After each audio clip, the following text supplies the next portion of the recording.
माता रानी सदैव आपके घर में स्थायी निवास करे।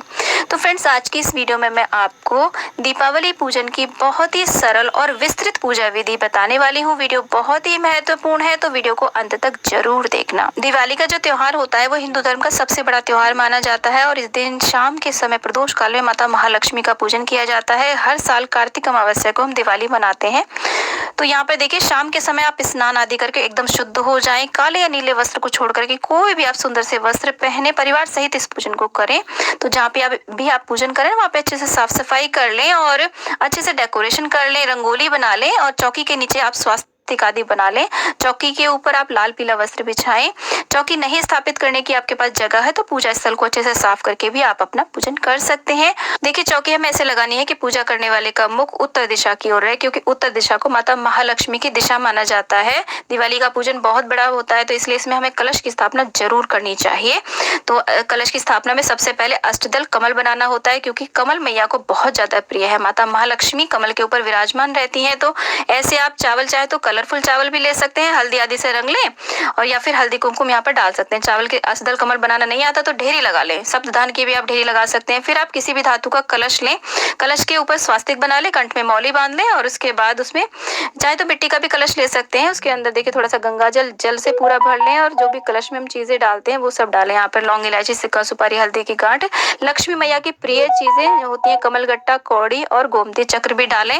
सर्व औषधि 7 प्रकार की मिट्टी भी आप इसमें डाल सकते हैं, एक पान भी डाल सकते हैं, अक्षत आदि भी इसमें डाल सकते हैं। उसके बाद में आम के या अशोक के पत्ते या उनकी टहनी में ऐसे अच्छे से टीका लगा करके उन्हें लगा लें और उसके बाद में एक कटोरी में आप यहाँ पर चावल भर करके रखें। उसके बाद कलश के ऊपर आप नारियल स्थापित करें। नारियल के ऊपर चुनरी या कलावा लपेट के ऐसे रखें कि नारियल का मुख पूजा करने वाले की ओर रहे। उसके बाद में चावल की ढेरी के ऊपर हम मूर्तियां स्थापित करेंगे। यदि आप नई मूर्तियां लाए हैं तो नई स्थापित करें, यदि पुरानी है तो जल का या गंगा जल का छींटा दे करके आप उन्हें रखें। यदि धातु की मूर्तियां हैं तो पंचामृत से स्नान करके आप उनकी स्थापना करें। घर में जो भी धन हो, रुपया हो और या फिर आपके ज्वेलरी हो सोने चांदी की, या फिर आप नए सिक्के लेकर के आए उन्हें भी आप पूजा में जरूर स्थापित करें।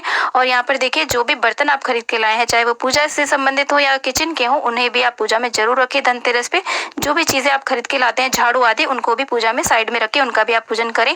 लक्ष्मी जी की जो भी प्रिय चीजें होती हैं जो आप नहीं लाए हैं या फिर पुरानी है तो उन्हें भी आप गंगा जल से धुल करके इस तरीके से जो भी कमल गट्टे, कौड़ी या फिर गोमती चक्र होते हैं उन्हें भी स्थापित करें। ऐसे एक बड़ा दिया जरूर तैयार कर लें, चाहे तो धातु का या मिट्टी का, क्योंकि ये दिया पूरी रात हमें दिवाली पर लक्ष्मी मैया के सामने प्रज्वलित करना होता है। तो चाहे तो देखिए एक प्लेट में आप चावल आदि भर के उसमें भी आप ये दिया रख सकते हैं, नहीं तो स्वास्तिक इस तरीके से बना के भी आप उस पे ऐसे दिए को प्रज्वलित कर सकते हैं। दिए देखिए, हमारा जो दिया है वो कमल जैसा है, उसको हमने अच्छे से टीक लिया है, उस पे हमने हल्दी कुमकुम लगा लिया है। उसके बाद में माता महालक्ष्मी का, गणेश जी का ध्यान करते हुए हम ऐसे धूप दीप प्रज्वलित कर देते हैं। आप यहाँ पर विष्णु भगवान का भी पूजन साथ में कर सकते हैं या उनका ध्यान करते हुए भी आप पूजन करें। और उसके बाद में देखिए, जल का छींटा दे करके स्नान का भाव करा देंगे सभी को।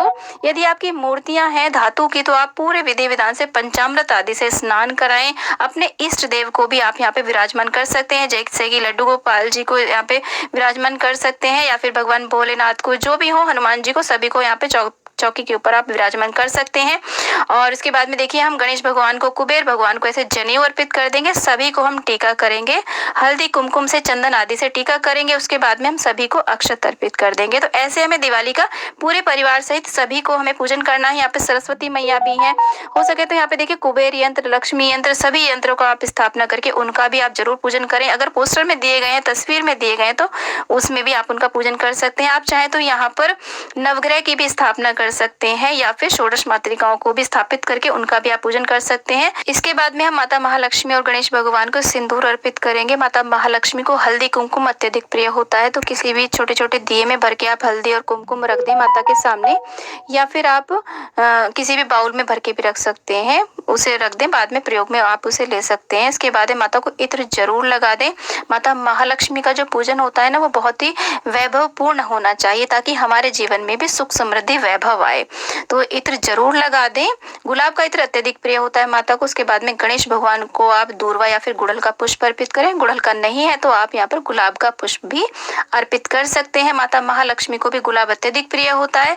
सरस्वती मैया को सफेद रंग अत्यधिक प्रिय होता है, तो आप सफेद रंग का पुष्प आप उन्हें अर्पित कर सकते हैं। लक्ष्मी माँ की कृपा प्राप्त करने के लिए, लक्ष्मी मैया को प्रसन्न करने के लिए, अपने घर में स्थायी निवास कराने के लिए देखिए इस तरीके से आप दिवाली की पूजा में माता को कमल का फूल जरूर चढ़ाएं। कमल के फूल को ऐसे खिला लें।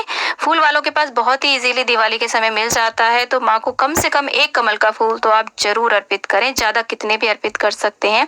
अब किसी भी कारण से आपको कमल का फूल नहीं मिल पाता है तो आप गुलाब के फूल भी माँ को अर्पित कर सकते हैं, परंतु कोशिश करके आप जरूर व्यवस्था कर लें। उसके बाद में सभी को हम ऐसे फूल अर्पित कर देते हैं। और यहाँ पर देखिए सप्तधान जरूर अर्पित किए जाते हैं। धनिया अर्पित करें, साबुत खड़ा धनिया जरूर अर्पित करें। इसके अलावा 7 प्रकार के कोई भी साबुत खड़े अनाज आप अर्पित कर सकते हैं, जैसे कि चावल, गेहूं, मक्का, बाजरा, मूंग, चना, राजमा, मोठ आदि उसे अर्पित करें। तो ये बहुत ही ज्यादा हमारे घर में सुख समृद्धि आती है, धन धान्य भरा रहता है। इससे माता अमर सुहागन है, तो उन्हें आप सुहाग की सामग्री जरूर अर्पित करें। 5, 7 या 16 श्रृंगार की सामग्री भी आप भेंट कर सकते हैं। माँ को लाल चुनरी जरूर भेंट करें। दिवाली के पूजन में, दिवाली के जो 5 दिन होते हैं उसके आसपास के जितने भी पूजन होते हैं सभी का जो मुख्य भोग होता है वो होता है खील पताशे का।